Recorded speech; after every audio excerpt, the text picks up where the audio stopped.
And we're back for another episode. In this episode we're going to be carrying on the story of Shadowbringers. And as always, hello from Mithrie.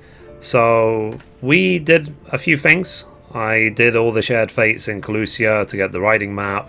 I did my tank role quest for level 7 E8. And now the time has come to continue. So before we get started, we are here in the Crystorium at 12:16. The next quest is called Reassuring the Masses. The manager of Suite seems surprised to see you up and about. Oh miss, you're awake. You were injured during the foray on Mount Golg, yes? I was here at my station as always when they carried you in on a makeshift stretcher, looking disturbingly bereft of vigour. And to compound my worry, the sky has, well, I'm sure you've seen. It has everyone rather concerned, to say the least. Seeing you up and about is the first good news we've had in a while. Assuming you feel strong enough, would you mayhap consider a stroll around the city to reassure our anxious citizens? Braggy was one of those who helped convey you to your chambers, and he has visited several times since to inquire about your condition. Okay, so... Okay, Braggy is over there. Once we get to Braggy, we will continue.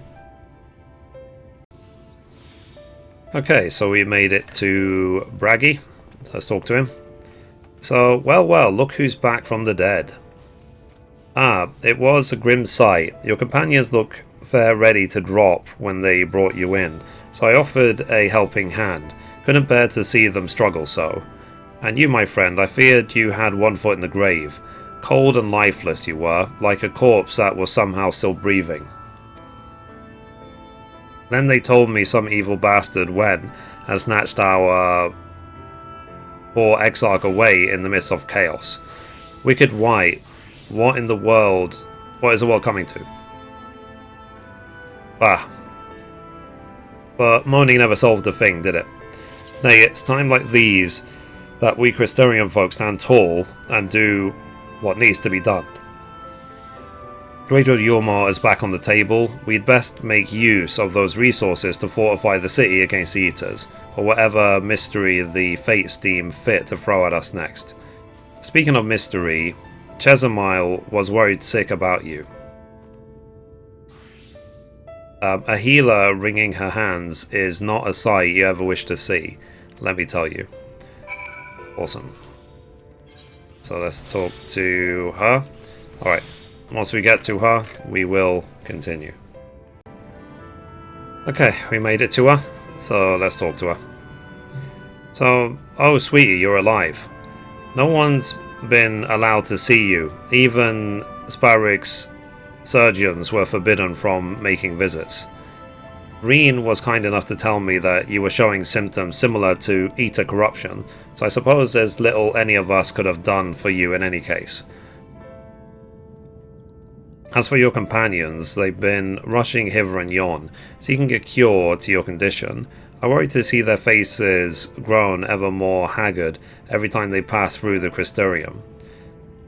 I shall let them know you're awake, and when they come to see you, sweetie, please do convince them to rest a bit. They won't be helping anyone if they all collapse of exhaustion. And our own Moren has been a little better, I'm afraid. He hasn't left the cabinet.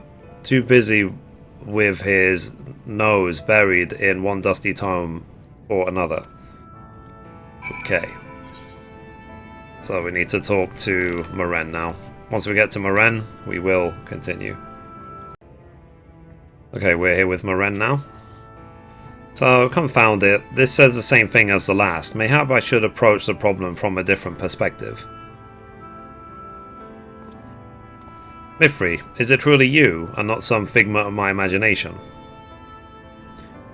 Oh, but this is wonderful. 'Twould seem our prayers have been answered. Feeling otherwise helpless, I've been scouring our shelves for the wisdom to explain that this most worrisome conundrum. Why, with all the Light Wardens defeated, has the light returned to obscure the sky? I must have pored over 100 tomes, but no definitive conclusion seems forthcoming.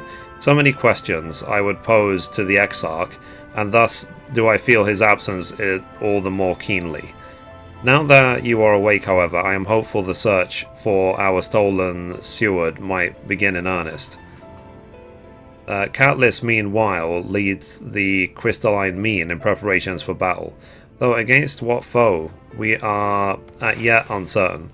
Why not pay her a visit? I expect seeing you upright would be a much welcome relief. Awesome. Okay, so we need to go there. Okay, yet again, hopping around Crystarium. Once we get there, we will continue. Okay, here she is. So, Mithrie, alive and well, I see. You gave us a proper fright, you know that. Not days gone by that I haven't heard folk worrying what's to become of you or the Exarch. Anyway, I'm glad that you've recovered enough to stand. You're not planning on striking out straight away, though, are you? I was hoping to have a better look at your equipment. If we'd been able to provide you with better weapons or sturdier helms, then maybe you would have won the day, and the Exarch would still be here. As such, we're keeping busy consulting each other on new forging techniques and designs and the like. If you could stand still a moment, I'd like to assess the gear we're trying to improve.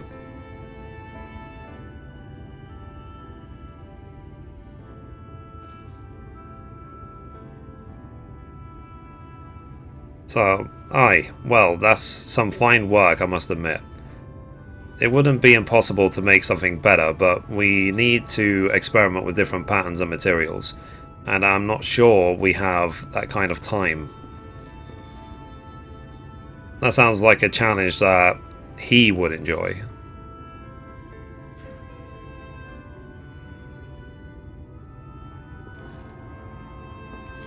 Ahoy hoy. Greetings, Gilnard. The master of the stairs is running his own errands now, is he? Aye, well, my servers are distraught enough as it is, and I didn't want to crack the whip too hard.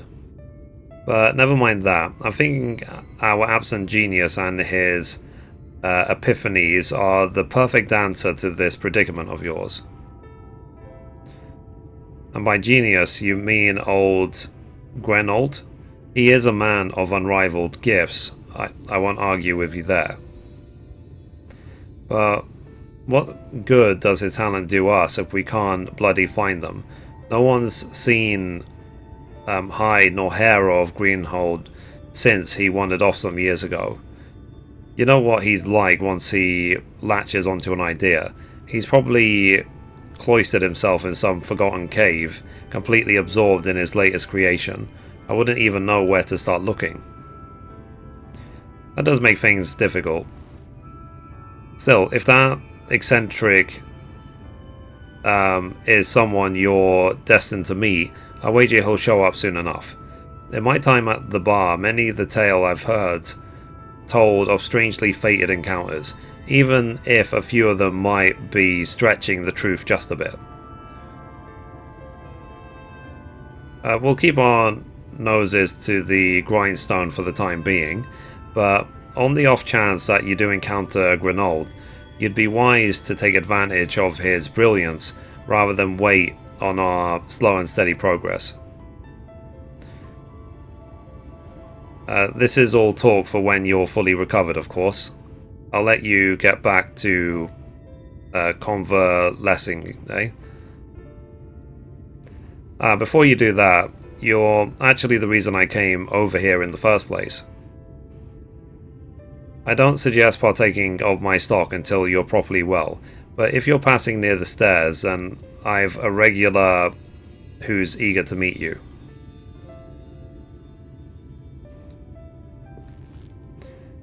I'd best be getting back. Just because the world's coming apart at the seams doesn't mean that we have to follow suit now, does it? Hear, hear. We can't forget the heart upon which this city was founded. Or the Exarch might not have much of a home to return to.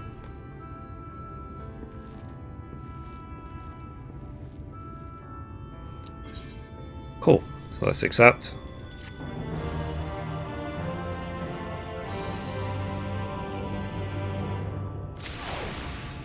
Right, let's talk to her. The next quest is called In His Garden. Catalyst looks at you with a concerned eye. So, Mithrie, are you alright? I think a return to your sickbed might be in order. Or you might consider resting a while atop the watchtower next to the rookery.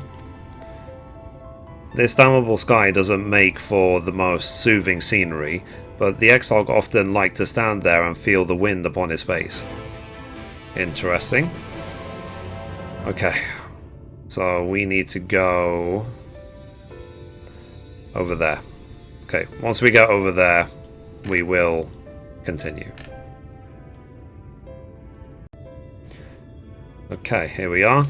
Let's examine the destination.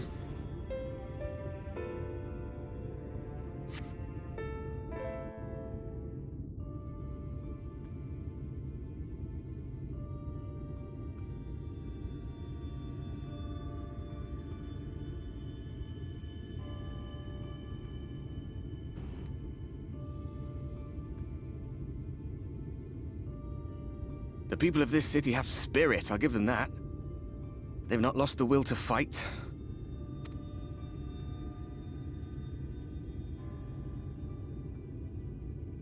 I can imagine how torn you must feel, looking at that sky, knowing what it means to everyone, and that you're responsible.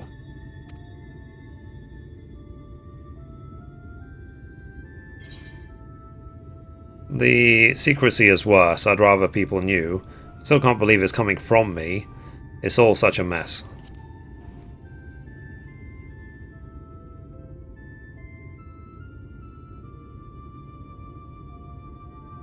If you're thinking of coming clean, don't. It might make you feel better, but it would make things 100 times worse for them. They're better off not knowing.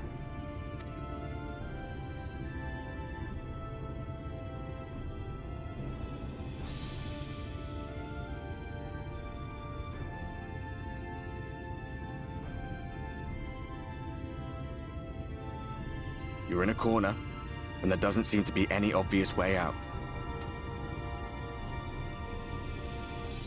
But that doesn't mean it's over.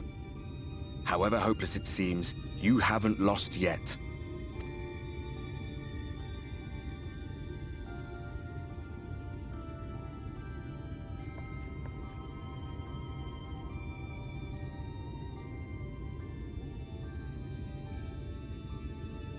I remember looking up at the sky like this before. Being caught up in a strange kind of calm.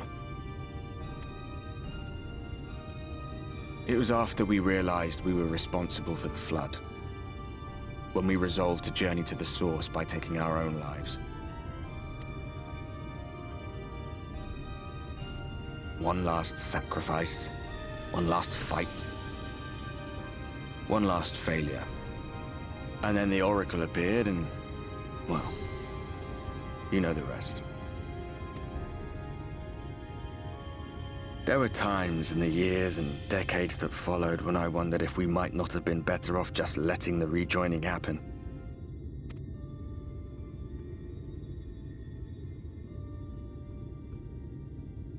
That we'd made one last mistake. But seeing that giant Talos stir to life cured me of any doubts I still had. Always we took the burden of fighting upon ourselves. That's what heroes do, isn't it? So we never had the chance to see anything like that. Our people coming together as one.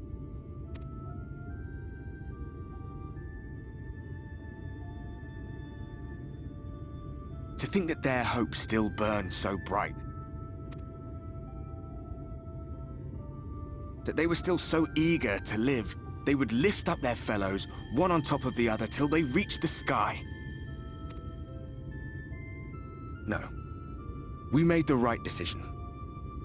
And I can finally feel proud of the part we played in helping this world survive.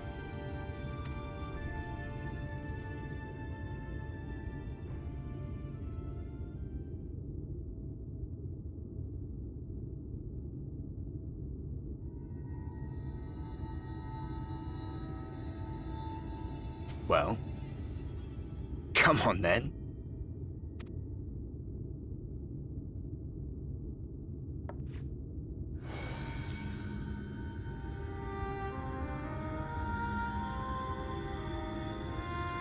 As I thought. What happened between us was no coincidence. My story may be finished, but the fates have gifted me a minor role in yours.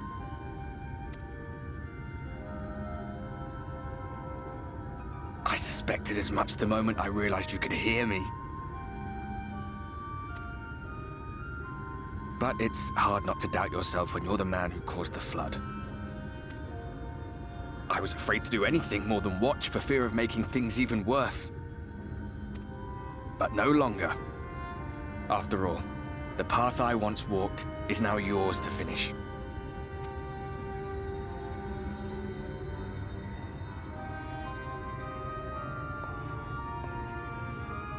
For what it's worth, I cast my lot with yours. If you need a push, I'll be right there behind you. If you lose control, I'll do my best to stop you.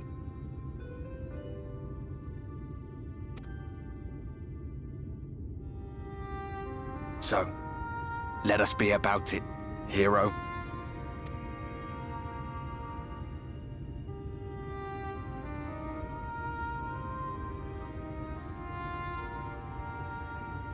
I was worried you were up here all alone, brooding and fretting and wallowing in your woes. But look at you, grinning at nothing like a pollen-drunk pixie.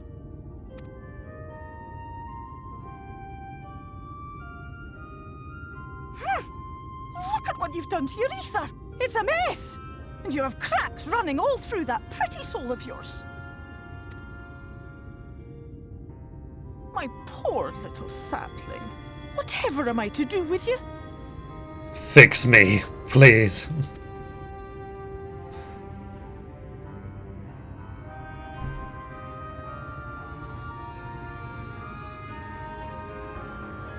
Shall I yield up my throne? You could claim it, cut ties with the mortal world, hide away in the castle.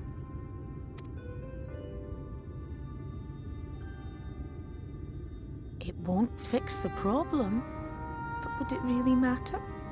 If any pesky heroes come calling with steel and magic, all of Il Meg will rise up in your defense. My crown and scepter are yours, if you want them.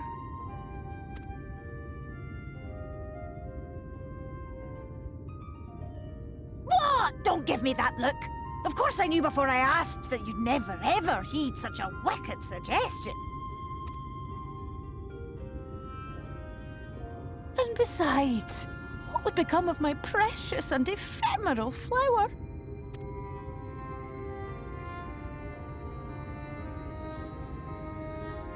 My dear beloved sapling, you are lost, confused, and have precious little time to gather your wits. Your kind is always so preoccupied with what lies ahead, and so we muddle your vision with fog and glamour. But such trickery is easy to see through.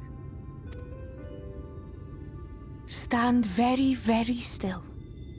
Think not of where you need to go, but where you are right now at this moment, at this time, in this place.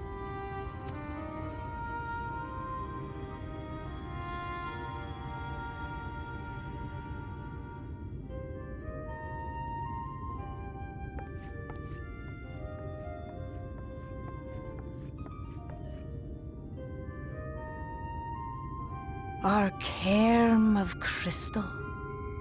From shadowed hood he watched you go, his ruby eyes with warmth aglow. see yourself as he saw you, and that shall be the clearest clue.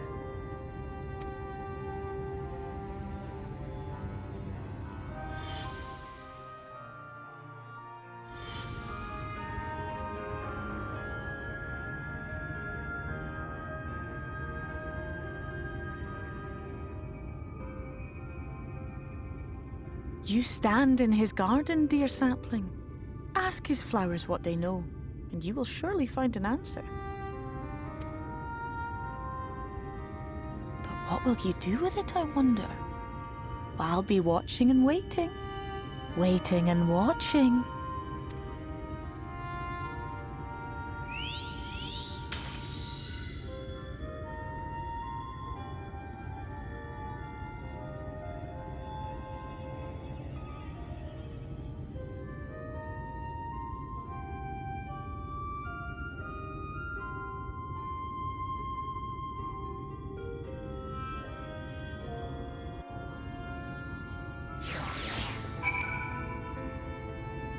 I sort of realise I haven't been back to the original game, or the source, in a very long time. Anyway, okay, so once we get to the first NPC to get information, we will continue. Okay, here we are. So let's talk to this guy. So, aho, I did not expect to see you on your feet so soon. Surely you have not come in search of an Amuro. What do I know of the Crystal Exarch? I'm happy to share, but I fear there will be no surprising revelations. As any of the city could tell you, he is a man of wisdom and compassion and many untold secrets. But none can doubt his generosity. When the Crystarium was being constructed, he even allowed folk to plunder the tower for resources. He has imposed no restrictions upon us but one. No one except the Exarch is permitted to dwell within the spire. Many reasons past, a comrade of mine was bold enough to ask the reason why. The Exarch merely smiled and said, because one day the Crystal Tower may vanish as suddenly as it arrived. Ah, cute. Right, so once we get to the next location, we will continue. Okay, here we are. So, oh, was there something else you needed? If you come for the results of my research into this persistent light, I'm afraid there's little to tell as of yet.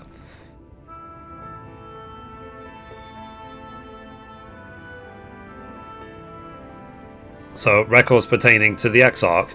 Well, I need no documentation to relay what little I know of his history, if that is what interests you. Less than a decade has passed since the coming of the Flood, when the Crystal Tower first flashed into existence. His summoner, the Exarch himself, became known to the refugees in Lakeland soon thereafter. He welcomed all who sought out the spire, be they locals who had lost their homes, or Verbatites fleeing their ruined kingdom, and together did they found the city which would become the Crystarium. Some thought to call him King, for he refused to share his name, but the summoner did not deem himself worthy of royal address. Thus did people consider his scintillating skin so alike to the tower he had summoned, and bestowed upon him the title of Crystal Exarch. As for his true name, well, it would seem that's a mystery that remains unsolved to this day. We know what it is. Okay, so once we get to the third location, we will continue. Okay, here we are. So let's talk to him. So Mithrie, it's good to see you awake and alert, my friend.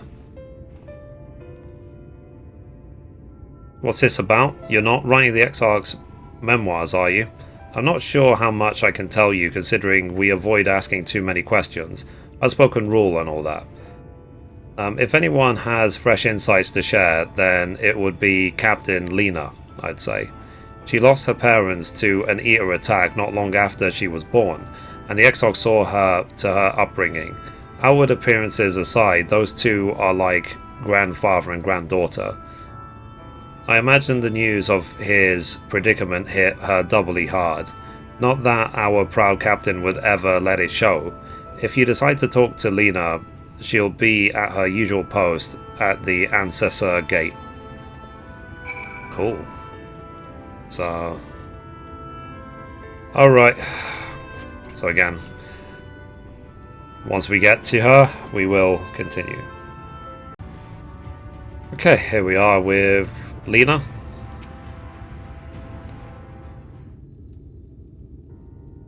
So Mithrie, I was not told you had awoken. A welcome surprise now, if only the Exarch was returned to us. He was taken by this rival of yours, was he not? Your companions mentioned that they had an idea where to find him. And so I bristled when they asked for patience. I did not understand their hesitation until I saw that you had fallen. Only then did I realize that I had no business rushing ahead. Even so, the delay has been no less agonizing. In the moments before he left to join you in Calusia, the Exarch entrusted me with a key. It opens a door in the ocular to a chamber known as the Umbilicus. This room is heart of the tower, into which only the Exarch himself is permitted to enter. He bid me allow none into the tower once he had departed. Only in the event that an army of eaters descended upon the city was I to access the Umbilicus and awaken the defensive barrier. Never before had he left me with such instructions, but the battle with Mithrie loomed near, and the time I accepted the key without much thought. Since then, however, that moment is all that occupies my mind. When I recall the look upon his face, he knew that some terrible fate awaited him. Tell me, Mithrie, I need to know what he feared, what battle you and your companions are truly fighting.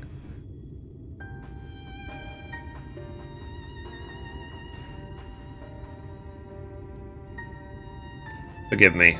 I trust in the Exarch, and I should not be voicing these doubts when he is not here to respond to them personally. But you have come to me with a question of your own, have you not? Ah, I see. I am not the only one who burns for answers. The time has come to open the tower's heart.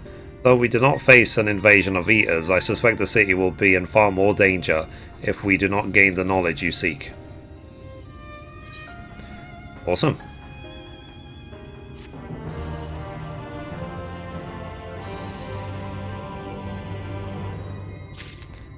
Right. So the next quest is called the Unbroken Thread. Lena urges you to follow her. Come, meet me in the ocular and I will unlock the door within. Okay. So, once we get to the ocular, we will continue.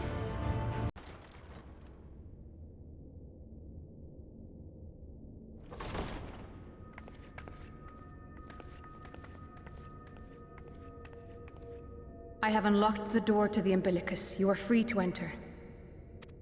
Once you have what you require, I'll see it sealed once more. Until then, I will remain without.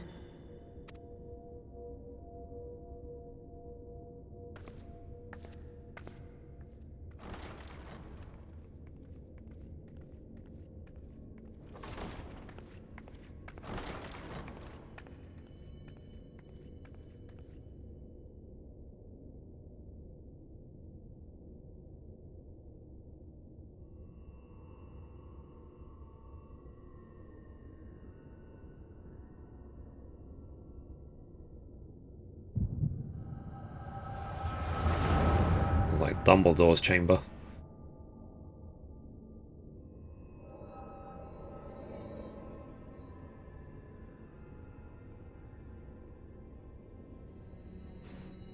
A moment to collect my thoughts, I prithee. Thy true name is Grahartir, then? By thy claims, thou too art a native of the Source, though from an age beyond our own, when the 8th umbral calamity hath visited devastation upon our star. Thou hast, by subtle means, reached across the boundaries of time and space to unsow the seeds of catastrophe, ere its creeping vines drag our champion unto an early grave. In essence, yes. A difficult story to swallow, I am sure.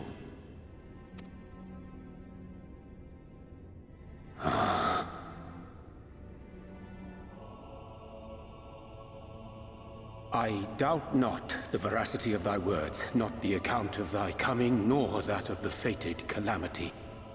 Yet my mind straineth still to apprehend the enormity of this tale. Wouldst thou favor me with a gradual unfolding of its chapters? Certainly. But where to begin? I should start with those great minds who survived the calamity. Sid Garland being perhaps the greatest. In hopes of staying the unending tides of war, he and his fellows pursued all manner of possible solutions. One of these was rooted in a theory which unified several fundamental principles discovered over the course of the Warrior of Light's adventures. It proposed a method by which one could enter the River of Time, traverse the rift, and leap between worlds. Perfecting that idea, however, was a work which consumed their lifetimes, and thus was it left to future generations to decide whether theory would be put into practice.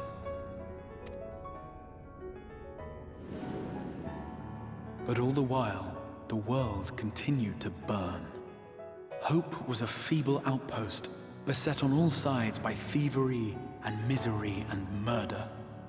People cried out in despair, "There is no hope! We are finished! Mankind is finished!"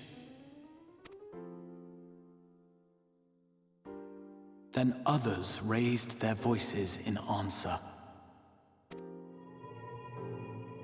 Though we be beyond salvation, those who came before may yet be saved. We will forge a crossroads and pave the way for a different future.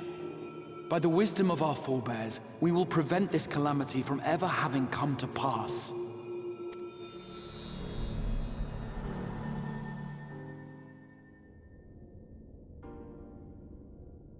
The fighting went on unabated, but some few took up Sid's research and labored to realize those impossible ideas. After 2 centuries of labor, their descendants finally succeeded in awakening the Crystal Tower, an integral part of the process, and, in doing so, roused its caretaker, me.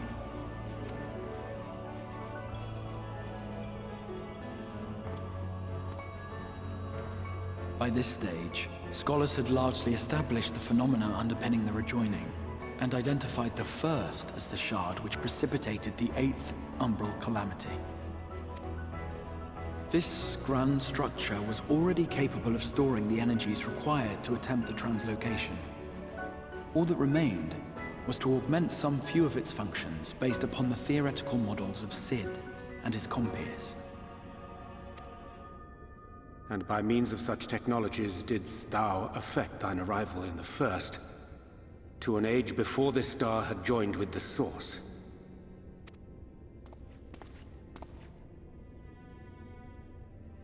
Some while before, as it turned out.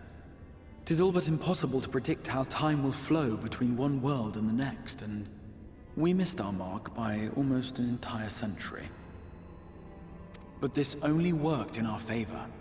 The Sin Eaters could not be defeated without the blessing of light, and summoning the only woman who might stand a chance against them would require decades of preparation.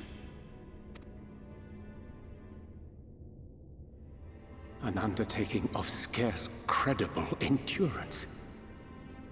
that thou hast kept thy plan from falling into disarray these many years bordereth on the miraculous. Yet howsoever history be rewritten, thy present self was shaped by events which followed the calamity.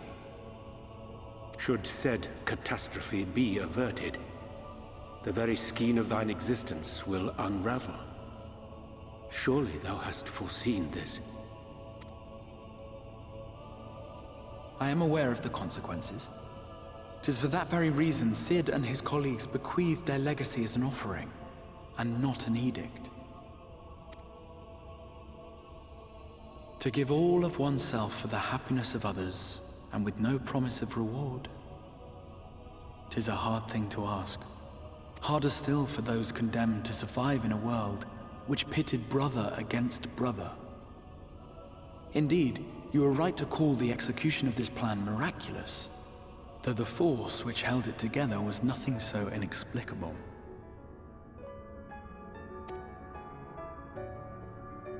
It was her.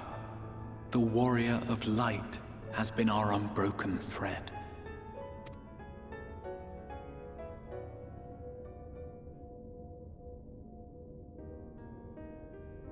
Where others would stumble and fall, she would rise above. Where others would break and run, she would carry on. Yeah, Mithrie is pretty great. The warrior of light's tale is one of unyielding bravery. To tell it was to feel courage. To hear it was to feel hope. It was a breath of inspiration in an age of suffocating shadow. In the histories of a fallen nation was our hero hailed as its greatest ally. In the time-worn pages of a noble's memoirs were her deeds joyously retold. For many, these stories were the flame which warmed them through the coldest of nights.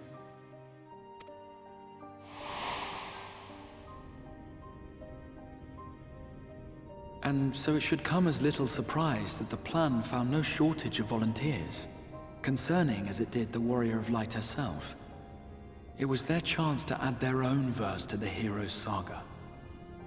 She was the lodestar that brought them all together, to send their final message back through time and space to her.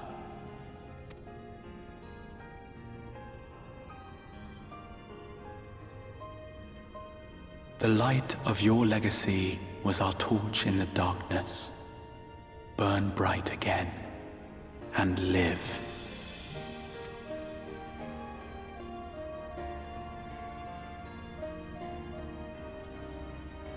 I am merely the bearer of that wish, come to ensure it is safely delivered.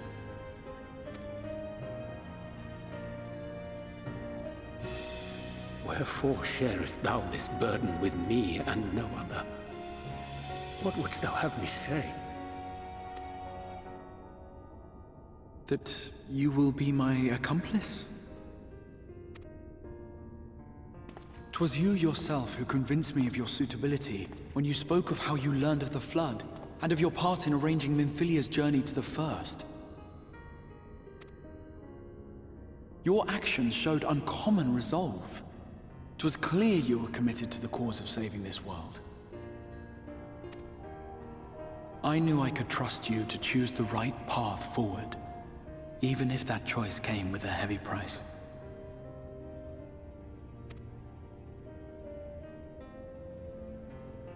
What price?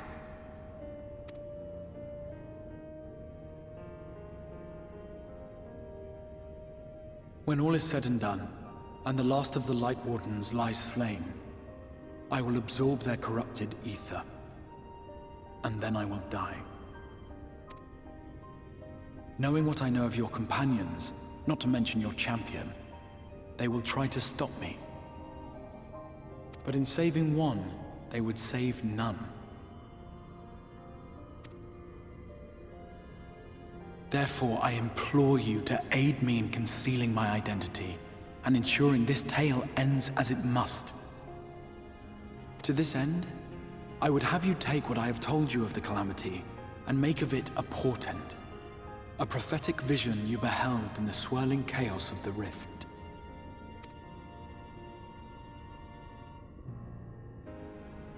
Is this truly thy wish?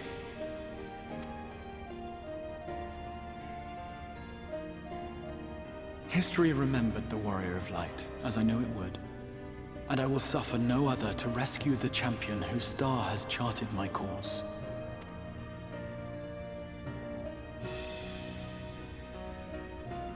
I will see this tale to a happy end, my friend. There has been enough tragedy.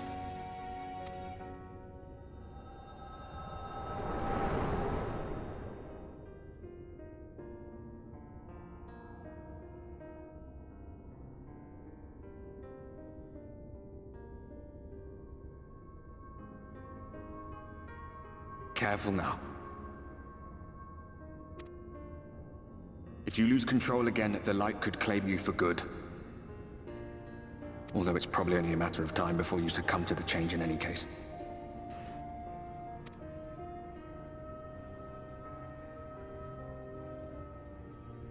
What do you mean to do?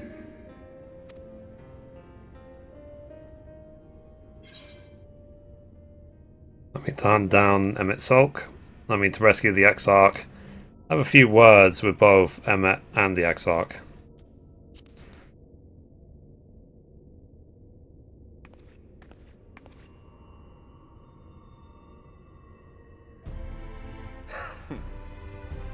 Then we should be on our way. Diassian mentioned the Tempest, did he not?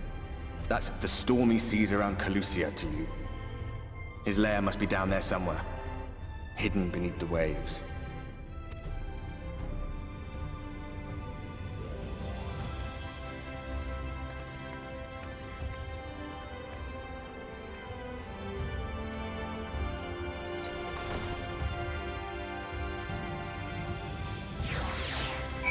Awesome. Okay, let's talk to Lena. So, did you find the answers you sought? If there's nothing more you need, I will go back and lock the door. I have some questions about the Tempest. The Tempest, that is the name given to the seas by which Calusia is bound. If you make a request to the Tamers, they'll provide you with an armourer to fly over the waters, but... Do you mean to leave right this moment, alone? I'm not sure that... Nay, I will not seek to stop you. Go with blessings of the Shadow. I shall await your safe return. Okay. So we need to go... talk to a... Tamer. So let's go. We should be able to teleport straight there.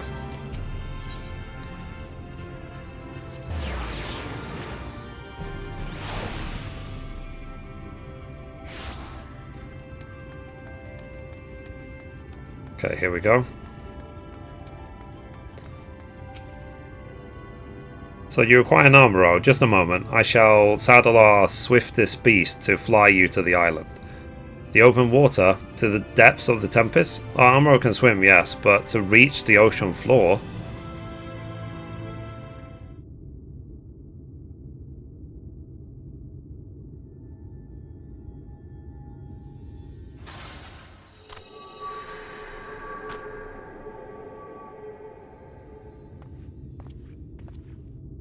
Ah, we have found thee.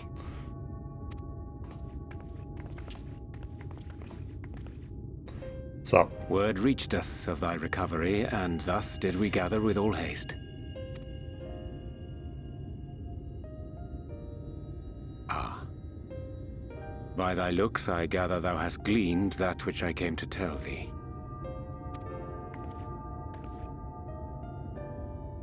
Urianger has shared everything with us.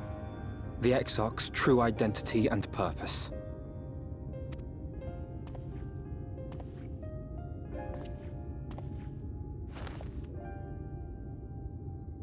I offer no excuses. When I agreed to aid the Exarch with his plans, 'Twas in full acceptance of the condemnation I would face when my duplicity was laid bare. Yet it is not rancor, but resolve that I sense in thee. Thou art fully intent upon walking thy path to its end, art thou not? Thou. If thou canst forgive my deception, or, failing that, set aside thy displeasure for a time, I do beg leave to follow thee. What strength and wisdom I possess are thine to command. I forgive you, let's go. I am a danger to those around me. No more lies.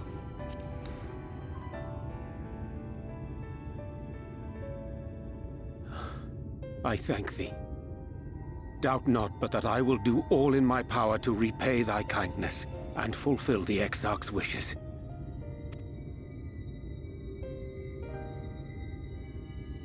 I'm sorry, but I don't think this is a good idea.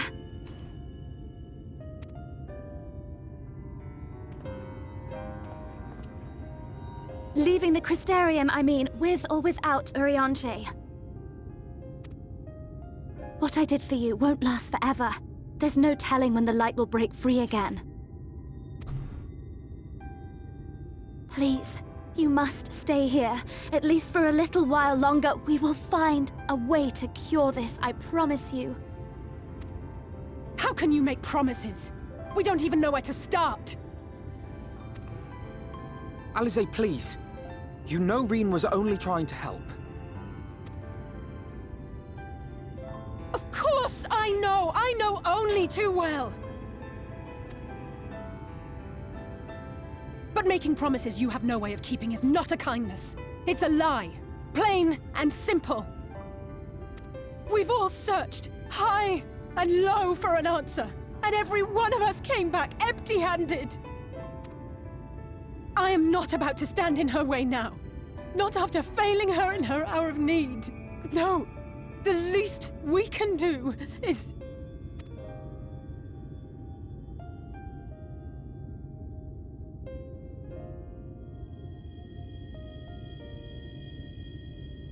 We will go with you as well.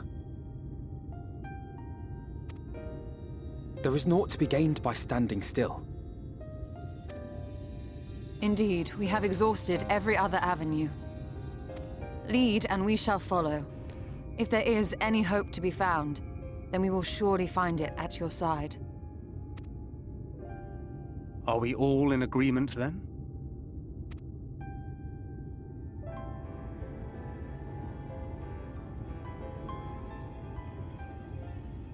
Is there aught we can do to help?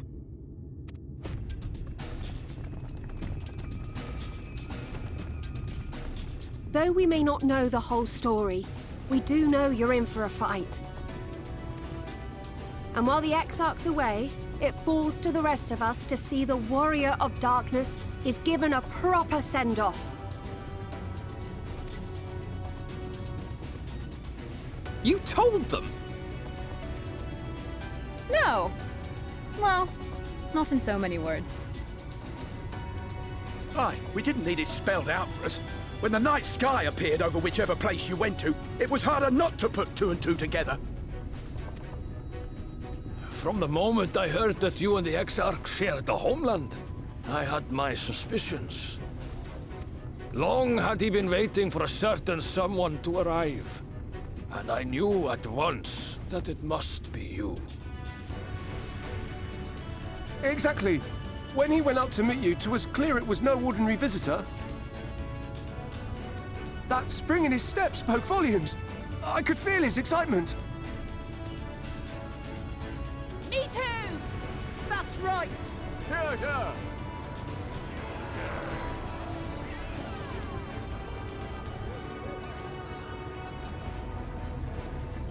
We do not fully understand where you or the Exarch hail from, or why you've all done so much to protect us. But we are deeply grateful nonetheless. So, if there is anything at all we might do to aid your journey, you need only name it. What would you have of us?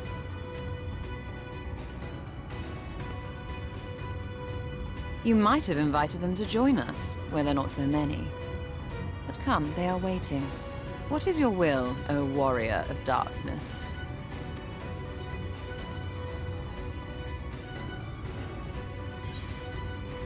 Defend the Crystarium till we return. Leave it to us. We'll see the Exarch home safe and sound. Hope for the best, prepare for the worst.